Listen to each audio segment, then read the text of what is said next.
বন্ধুরা, আজকে আমি বানাবো ট্যাংরা পোস্ত। তো ট্যাংরা মাছকে আমি হলুদ আর লবণ আর তেল দিয়ে মাখিয়ে রেখে দিয়েছি আগে থেকে। আর এদিকে আমি কাঁচা লঙ্কা আর পোস্তটাকে জল দিয়ে ভিজিয়ে রেখেছিলাম, সেটাকে আমি পেস্ট করে নেব। এদিকে কড়াতে তেল বসিয়ে দিয়েছি। এবার মাছগুলো আমি ভেজে নেব। মাছগুলো আমার ভাজা হয়ে গেছে, আমি এবার তুলে নেব।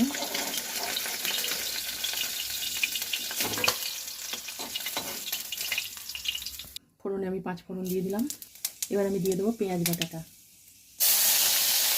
আমার পেঁয়াজটা ভাজা হয়ে গেছে, আমি এবার দিয়ে দেবো পোস্তটা। এবার আমি এটাকে ভালো করে মিশিয়ে নেব।